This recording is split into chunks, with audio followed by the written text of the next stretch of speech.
बौद्ध धर्म का इतिहास और उसकी कुछ महत्वपूर्ण बातें हम आपको इस वीडियो में बताएंगे। दोस्तों, ईसाई और इस्लाम धर्म के बाद बौद्ध धर्म दुनिया का तीसरा सबसे बड़ा धर्म है। इसके प्रस्थापक महात्मा बुद्ध यानी गौतम बुद्ध थे। बौद्ध धर्म भारत की श्रमण परंपरा से निकला धर्म और दर्शन है। बौद्ध धर्म भारत की श्रमण परंपरा से निकला धर्म और दर्शन है। इसके प्रस्थापक महात्मा बुद्ध थे। वे 563 ईसा पूर्व से 483 ईसा पूर्व तक रहे।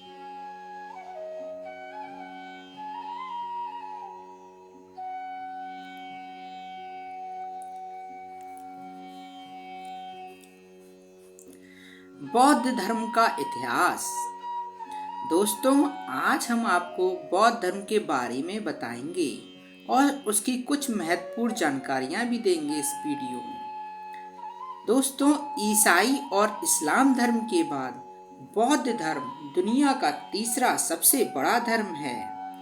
इसके प्रस्थापक महात्मा बुद्ध थे। ईसाई और इस्लाम धर्म से पहले बौद्ध धर्म की उत्पत्ति हुई थी। दोनों धर्म के बाद यह दुनिया का तीसरा सबसे बड़ा धर्म है। इस धर्म को मानने वाले ज्यादातर चीन, Japan, Korea, Thailand, Cambodia, Sri Lanka, Nepal, Bhutan और भारत जैसे कई देशों में रहते हैं। आइए हम इसकी कुछ महत्वपूर्ण जानकारियां आपको बताते हैं।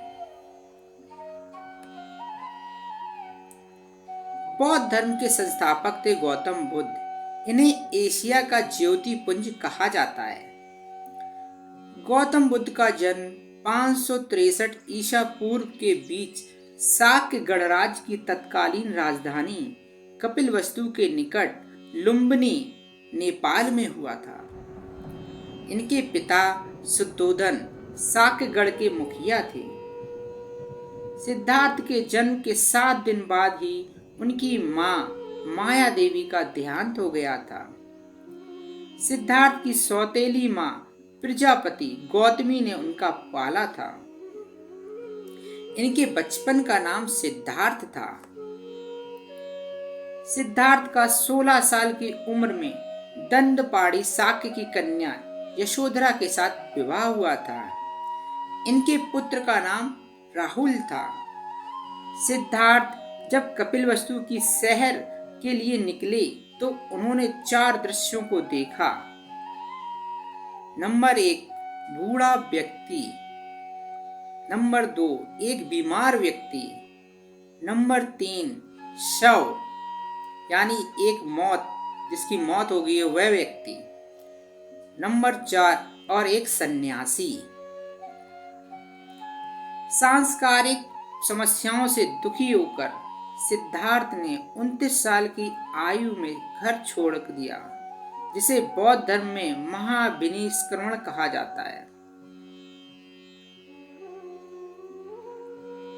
गृह त्याग के बाद बुद्ध ने वैशाली के आलर कलाम से सांख्य दर्शन की शिक्षा ग्रहण की।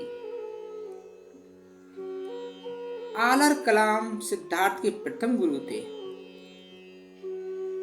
आलर कलाम के बाद सिद्धार्थ ने राजगीर के रुद्र करामुख आलर कलाम के बाद सिद्धार्थ ने राजगीर के रुद्रकर रामपुत्र से शिक्षा ग्रहण की। आलर कलाम के बाद सिद्धार्थ ने राजगीर के रुद्रकर रामपुत्र से शिक्षा ग्रहण की। उरुवेला में सिद्धार्थ को कौंडिन्य बप्पा, बादया, महानामा और अस्सागी नाम के 5 साधक मिले। बिना अन्न जल ग्रहण किए 6 साल की कठिन तपस्या के बाद 35 साल की आयु में वैशाख की पूर्णिमा की रात निरंजना नदी के किनारे पीपल के पेड़ के नीचे सिद्धार्थ को ज्ञान प्राप्त हुआ। ज्ञान प्राप्ति के बाद सिद्धार्थ बुद्ध के नाम से जाने लगे। ज्ञान प्राप्ति के बाद सिद्धार्थ को बुद्ध के नाम से जाना जाने लगा। जिस जगह उन्हें ज्ञान प्राप्त हुआ था उसे बौद्ध गया के नाम से जाना गया। बुद्ध ने अपना पहला उपदेश सारनाथ में दिया, जिसे बौद्ध ग्रंथों में धर्म चक्र प्रवर्तन कहा जाता है। बुद्ध ने अपने उपदेश कौशल, कौशाम्बी और वैशाली राज्य में पाली भाषा में दिए। बुद्ध ने अपने सर्वाधिक उपदेश कौशल देश की राजधानी श्रावस्ती में दिए। इनके प्रमुख अनुयायी शासक थे बिम्बिसार, नंबर 2 प्रसन्नजीत, नंबर 3 उदयन। बुद्ध की मृत्यु 80 साल की उम्र में कुशीनारा में चुंद द्वार अर्पित भोजन करने के बाद हो गई, जिसे बौद्ध धर्म में महापरिनिर्वाण कहा गया है। मल्लों ने बेहद सम्मान पूर्वक बुद्ध का अंत्येष्टि संस्कार किया। एक अनुश्रुति के अनुसार मृत्यु के बाद बुद्ध के शरीर के अवशेषों को 8 भागों में बांटकर उन पर 8 स्तूपों का निर्माण कराया गया। बुद्ध के जन्म और मृत्यु की तिथि को चीनी परंपरा के कैंटोन अभिलेख के आधार पर निश्चित किया गया है। बौद्ध धर्म के बारे में हमें विशद ज्ञान पाली त्रिपिटक से प्राप्त होता है। बौद्ध धर्म अनिश्वरवादी और इसमें आत्मा की परिकल्पना भी नहीं है। बौद्ध धर्म में पुनर्जन्म की मान्यता है। तृष्णा को क्षीण हो जाने की अवस्था को ही बुद्ध ने निर्वाण कहा है। बुद्ध के अनुयायी 2 भागों में विभाजित थे। नंबर 1 भिक्षुक, यानी बौद्ध धर्म के प्रचार के लिए जिन लोगों ने संन्यास लिया उन्हें भिक्षुक कहा जाता है।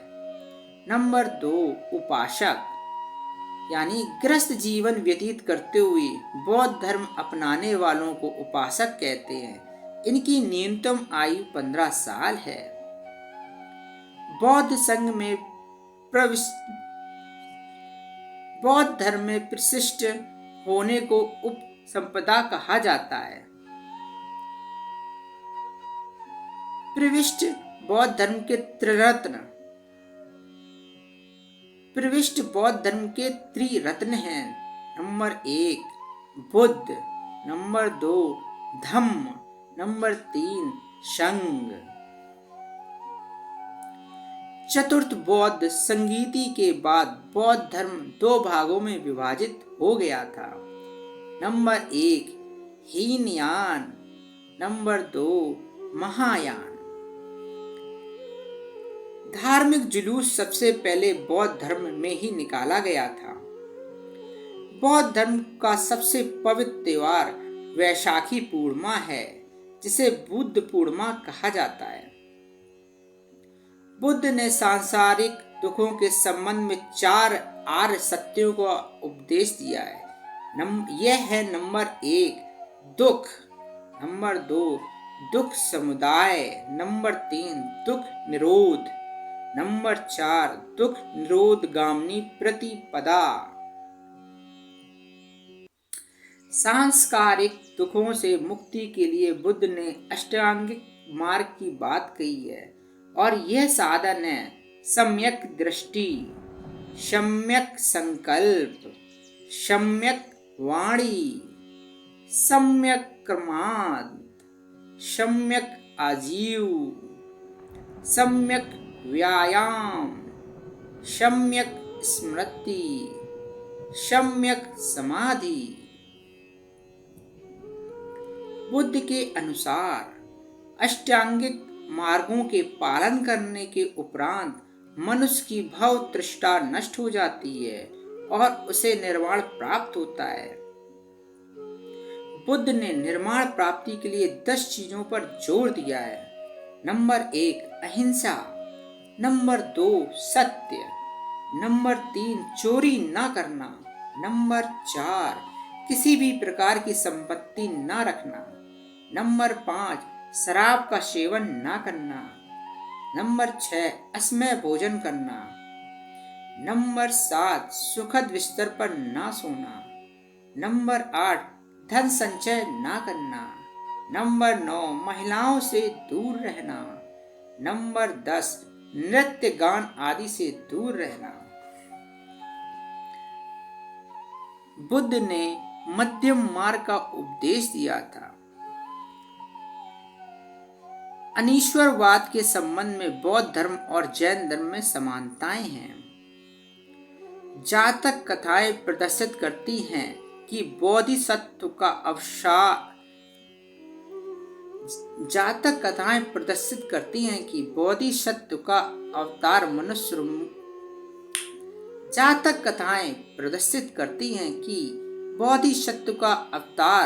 मनुष्य रूप में भी हो सकता है और पशुओं के रूप में भी। जातक कथाएं प्रदर्शित करती हैं कि बोधिसत्व का अवतार मनुष्य रूप में भी हो सकता है और पशुओं के रूप में भी। बोधिसत्व के रूप में पुनर्जन्मों की दीर्घ श्रृंखला के अंतर्गत बुद्ध के शाक मुनि के रूप में अपना अंतिम जन्म प्राप्त किया। सर्वाधिक बुद्ध की मूर्तियों का निर्माण कंधार शैली के अंतर्गत किया गया था, लेकिन बुद्ध की प्रथम मूर्ति मथुरा कला के अंतर्गत बनी थी। तो दोस्तों, ये थी कुछ जानकारियां बौद्ध धर्म के इतिहास के बारे में। तो आपको अगर ये वीडियो अच्छा लगा है तो प्लीज हमारे चैनल को सब्सक्राइब कीजिए, लाइक कीजिए और शेयर कीजिए। Thank you so much for watching.